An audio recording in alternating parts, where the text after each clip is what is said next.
time for Volusia Magazine, a public information television program brought to you by Volusia County Government. I'm Joanne Magley. On today's program, tips for making sure you keep your family safe when you're trying to keep warm. We're celebrating a milestone birthday for the county's local 4-H program. Stephanie Strong has an update from the Volusia County Health Department, and Community Information Director Dave Byron will talk with our studio guest, Amber Patterson, manager of the DeBary Hall Historic Site. Those stories and more on this edition of Volusia Magazine.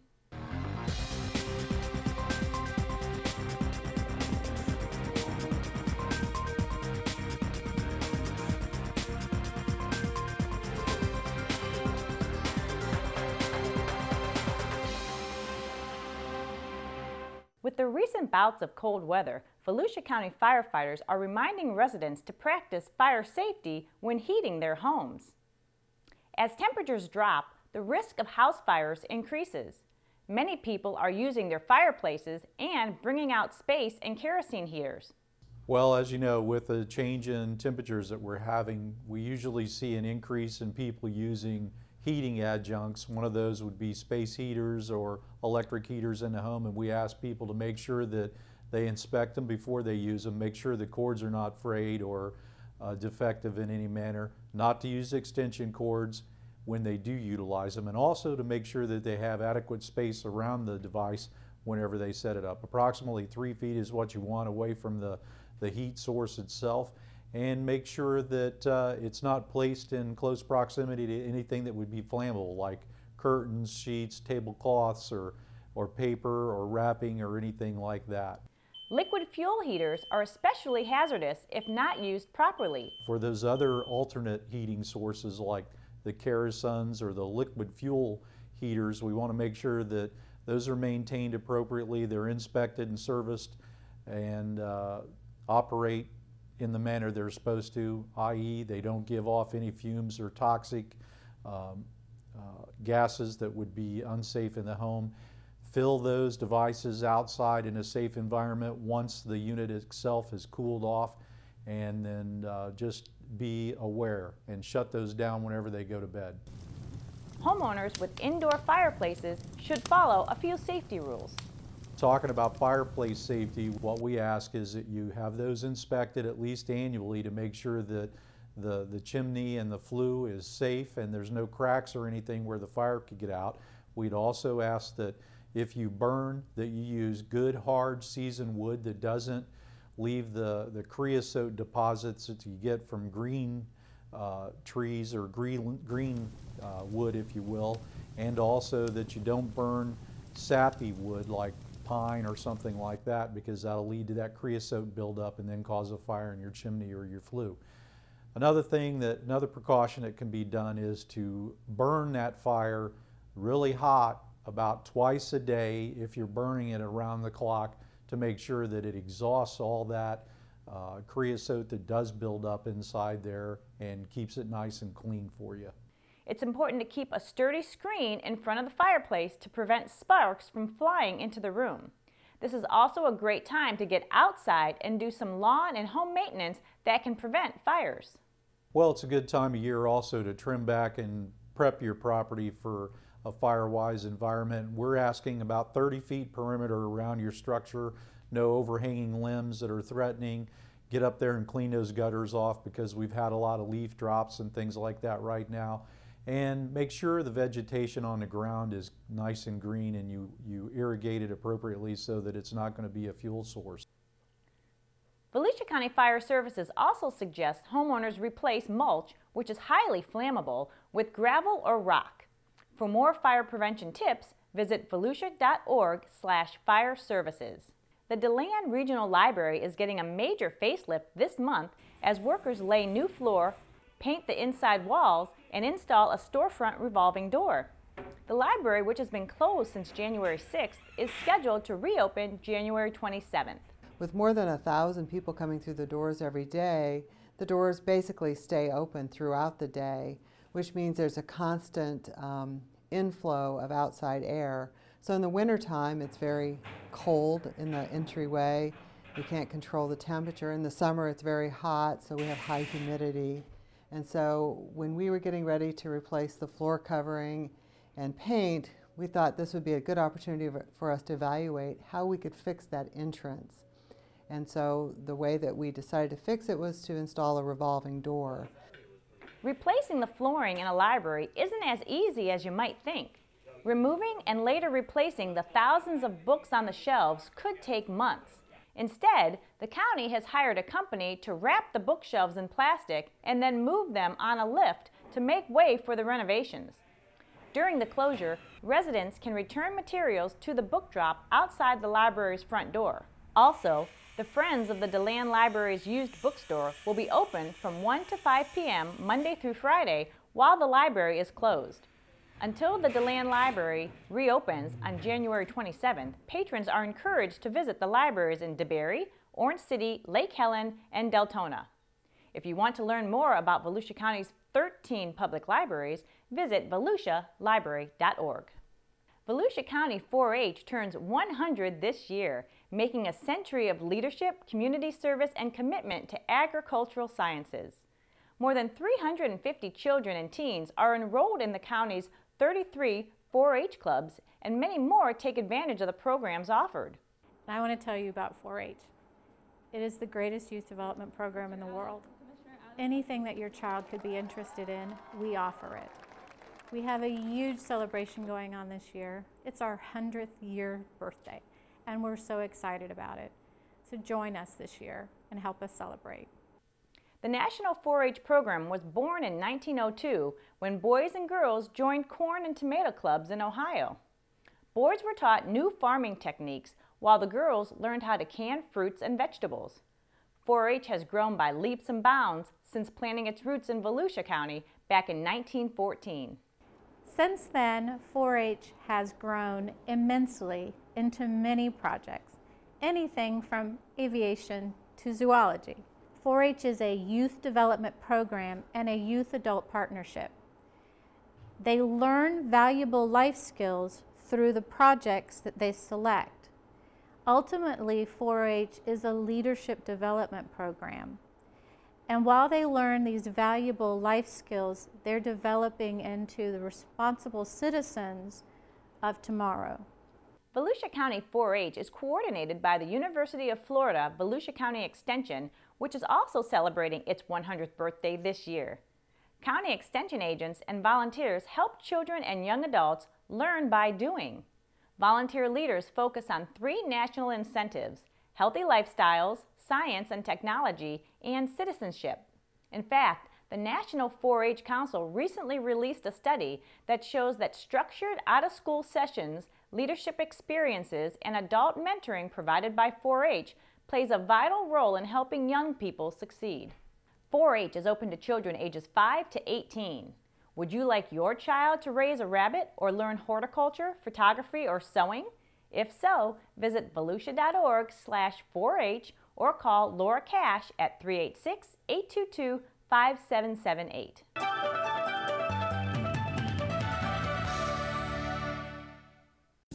Established by Congress in 1914, University of Florida IFAS Extension has been providing solutions for 100 years. We bring research-based information to individuals, businesses, and communities. As part of the land-grant university system, we have experts in every one of Florida's 67 counties. Our educational programs improve lives, build economies, and help protect the state's valuable natural resources.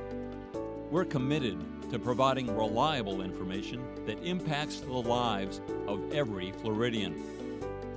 As Florida continues to grow, UF IFAS Extension will be there to provide practical solutions to Florida's most challenging problems.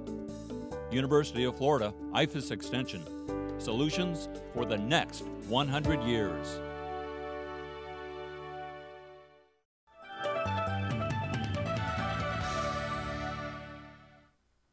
Manatee season is in full swing at Blue Springs State Park.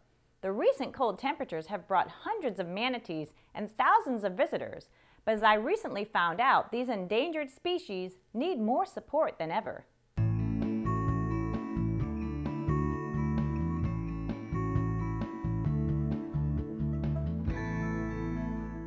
In the summer, Blue Springs State Park in Orange City is a very popular swimming hole, but from November through March, the spring is closed to swimmers and becomes a winter refuge for our area manatees. They escape the cold winter waters of the St. Johns River for the warm, consistent 72-degree water in the spring. This park is here to offer a unique view of the manatee. I encourage you to walk down the boardwalk in its entirety and take a peek, and you'll see something uniquely special. The spring itself is about a quarter of a mile as far as the length. So there's a large area for the manatee to be at. So there's not just one viewing area. So that's why we want to encourage you to use the entire boardwalk as opposed to just segments, because you're more apt to see more manatee. Jerry Garrett, park manager at Blue Spring, says you'll actually find more manatees as soon as it gets cold outside.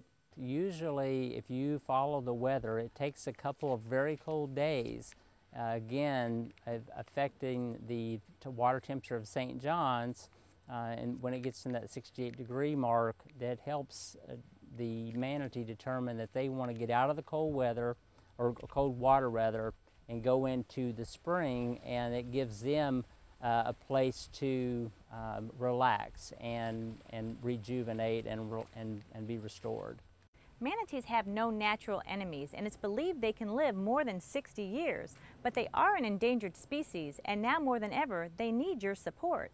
766 manatees have died so far this year, 40 in Volusia County, from a variety of causes, making it the largest annual manatee die-off in Florida since record-keeping began. Manatee Watch, a local volunteer group, helps the county track where manatees are located or traveling within the county. Volunteers are trained to record manatee information such as behavior, condition, and location. There are a number of ways to support manatees, from buying specialty license plates and even adopting a real manatee. Donations help to fund research and education. If you can't make it to Blue Spring Park to see the manatees in person, you can get an up-close look at these gentle giants by visiting the website savethemanatee.org. There, you can watch live manatee cams or close-up video from underwater. For more information about the Manatee Watch program, call 386-736-5927, which is part of the county's Environmental Management Division, or visit volusiamanatees.org. And to find out more about Blue Springs State Park, visit floridastateparks.org. The terms mental health and mental illness are related, but they represent different psychological states. Here in Volusia County, Stewart Marchman Act is involved in a campaign to raise awareness to mental health and ways to help, trying to make mental health first aid training as common as CPR. Stephanie Strong has more in this segment of Community Health Matters.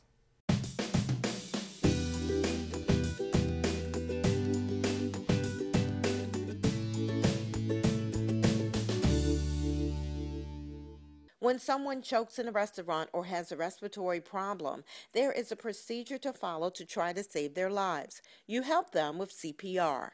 Now some experts want mental health first aid to be just as common as trying to save a life with CPR. Mental health first aid is a public awareness training.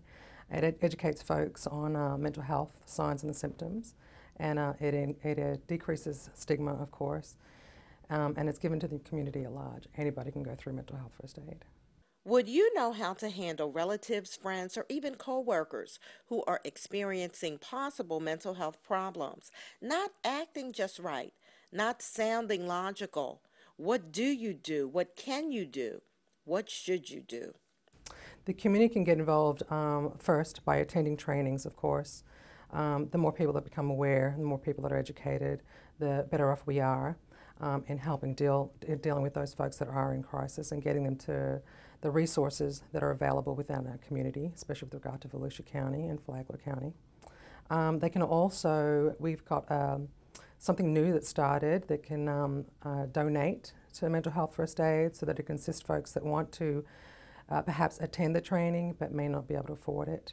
In response, Stewart Marchman Act Behavioral Health Care offers an 8-hour course designed to equip family members, coworkers, employers, and community leaders to recognize signs of mental illness and guide the person to meaningful help. I applaud Stewart Marchman for raising awareness about mental health first aid. Many of us are aware that folks are impacted by mental illness, and it behooves us to become aware of how to handle folks, how to help those folks and lead them to meaningful help. According to the World Health Organization, more than 450 million people suffer from mental disorders. Many more have mental problems. For more information, please visit www.mentalhealthfirstaid.smabehavioral.org. For Volusia Magazine, I'm Stephanie Strong, Public Information Officer for the Florida Department of Health in Volusia County. For more information on this and other health-related matters, visit volusiahealth.org.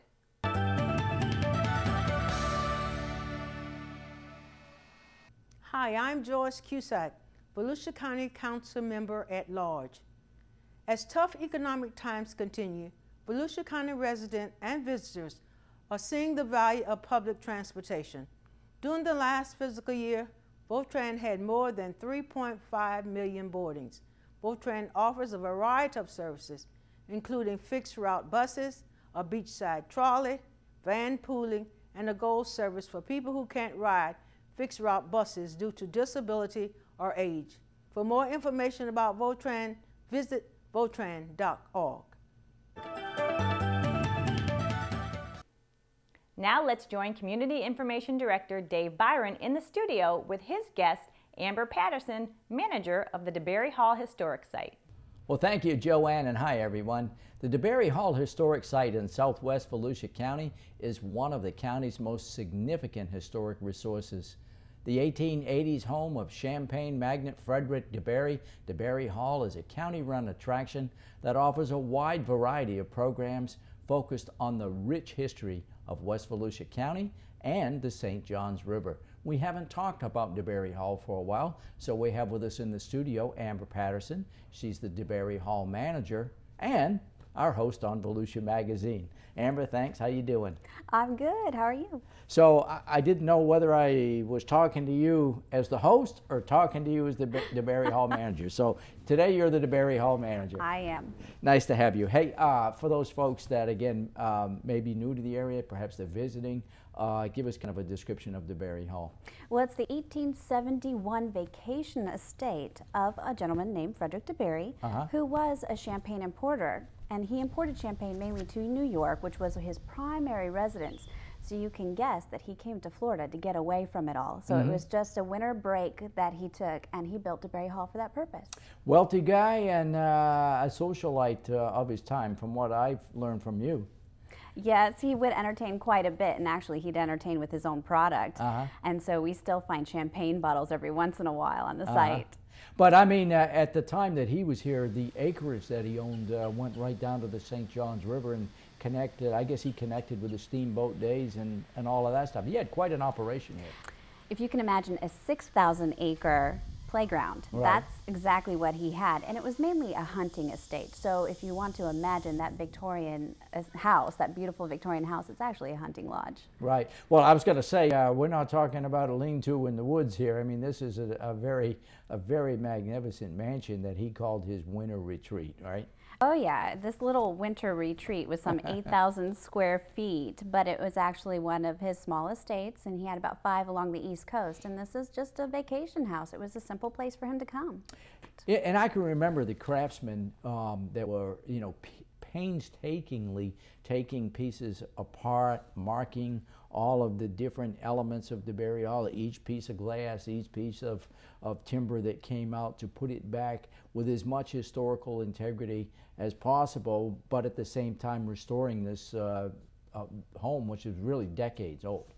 It is, and you know, it took about 10 years for the restoration of the main house to take place, and that's exactly what happened. It was painstaking. Historic preservation is a painstaking process, but that's because you want to keep everything intact as you can. And DeBary Hall is a great example of doing that. And you have actually, I guess you have a barn which you restored later. which in and of itself is a pretty magnificent facility. That was another painstaking process. Yeah. We actually finished that in 2007, and it began with what's called a selective demolition of the estate, right. of that particular building, and they would take it apart bit by bit, clean those pieces, and then reassemble it back together. But of course, we included some modern conveniences right. like electricity and plumbing, and my favorite, which is air conditioning. Oh yeah, you bet. But you know, the mansion itself, DeBary being as wealthy as he was, the mansion itself had some pretty advanced features for its time. Yeah, he didn't really spare any expenses on just his vacation. It might have been a simple hunting lodge, right. but he really put some thought into it. And he had a running water. It was a cistern at the ceiling level, and you would just open a tap and gravity would allow water to fall into that faucet. Right. And then he also had a lightning protection system, which is actually kind of funny because we didn't understand a lot about electricity in those day and age. And he had other things, a working elevator, wow. all kinds of things out there. So for the public, when they come by to DeBary Hall, you know, what can they expect as part of their afternoon at this facility? Well, people who come to DeBary Hall will want to spend some time. It would right. take about an hour to 2 hours, depending on what you want to see out there. But we begin a tour in the Visitor Center with an Imagidome Theater experience, which is really something special. Right. And it gets you kind of in the mindset that you're invited as a special guest of Frederick DeBary to come and join him at his hunting estate during the winter months. And then you get to take a tour inside that grand house with a docent, and you get to see all of the bedrooms and how people lived in the 1870s. Amber, I know that your Imagidome Theater has a pretty cool movie which ties the Frederick DeBary and the St. Johns River and DeBary Hall. I mean, you actually get to take a little trip on the river, don't you? Oh yeah, you do. I mean, if you're invited as a guest of Frederick DeBary, you got to get there somehow. Right. And so the preface of the movie is that you've arrived in Jacksonville, but now you've got to take an overnight steamboat ride to get to DeBary Hall. And a lot happens in that 13-hour overnight trip, but don't worry, we've condensed it down to 15 minutes. So, but along the way, you do have a couple of adventures on the historic St. Johns River. You sure do. You get to see some animals, and there might be a storm. Uh-oh. Hey, are there any members of the DeBary family still living? Not any direct descendants. Actually, the last American heir passed away in 1941. But we do occasionally hear from indirect family members, and they actually do donate when they can and come to visit us. I know, you know, one of the great features of DeBary Hall, the mansion itself, is that unbelievably beautiful porch in the front of the facility, which is, you know, if you just kind of squint your eyes, you can imagine a number of different scenarios. A great place to have your picture taken, perhaps a, you know, wedding reception, that sort of thing. That porch in and of itself is, I guess you'd call that a southern veranda or something. It is. It's a wraparound porch. It's, right. you know, it's typical of a Victorian home of the day and age, but it is a great place for photos. It's a great backdrop for a wedding ceremony. A lot of people really take advantage of it just to sit and enjoy the afternoon. The outside of DeBary Hall operates as a park, so it's open, you know, during the daytime. I know, you know, the County Parks, Recreation, and Culture Division, of which you're a part, has a number of activities at DeBary Hall throughout the course of the year. Just give us a sample of some of the really pretty interesting things you all do down there. We do. We have a lot of offerings at DeBary Hall. We offer Lemonade Lecture Series, which is a very popular series that occurs mainly in the warmer weather months to get you out of the warm weather and into right. air conditioning. We cover a variety of different topics on a Saturday afternoon. We just had Holidays at the Hall, which is very fun. We had the house decked out for Christmas, and there were performances from accordion players and carolers and teas that you can taste. We do offer a Victorian tea program, which is a reservation only that we do to order. And we have other educational programs for students, field trip programs, homeschool programs, as well as Girl Scouts and Boy Scouts. You know, one of the great things about DeBary Hall is its location, because you're right down almost to the St. Johns River, right there by Lake Monroe. And if you're looking to make a day out of it, the county's Gemini Springs Park is just down the street, so you can enjoy one of the county's most scenic parks. Gemini Springs is magnificent. Tie it together maybe with a bike ride, because you're also a trailhead, I believe. And that whole trail system in southwest Volusia County is literally growing by leaps and bounds. So for those folks, Amber, that don't know where DeBary Hall is, tell us where it is. Well, it's really conveniently located, even though it was there before most everything else that's Right. out there. It's off of exit 108 if you're traveling I-4, and you'll see a lot of historic signs pointing along the way.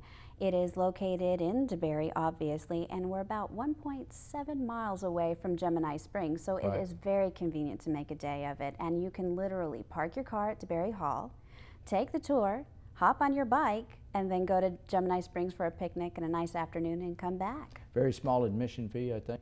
Yes, $5 for adults, $4 for seniors, and $2 for children. And you have a website for people that want to get for more information? It is simple. It's DeBaryHall.com. Now, Amber, I can't let you go, because I ask you this every year now. I know that, you know, there's been rumors that there might be a ghost or two in DeBary Hall. Now, have you seen it or talked to these ghosts? I count them among my personal friends, so I don't want to sell them out. People just have to come out and meet them for themselves. Some great stories down there. Amber Patterson, DeBary Hall manager, thanks for being with us, and thanks for everything you do on Volusia Magazine. Thank you. And with that, we'll go back to Joanne. Thanks for watching this edition of Volusia Magazine. If you have any questions about our program, just give us a call at any of the numbers you see listed on the screen. You can also watch Volusia Magazine online. Just visit volusia.org and click on the News tab. And don't forget to listen to Volusia Today, Volusia County Government's public information radio show, which airs every Tuesday and Sunday mornings on the local radio stations you see on the screen. Thanks for watching this edition of Volusia Magazine. I'm Joanne Magley. Have a great week.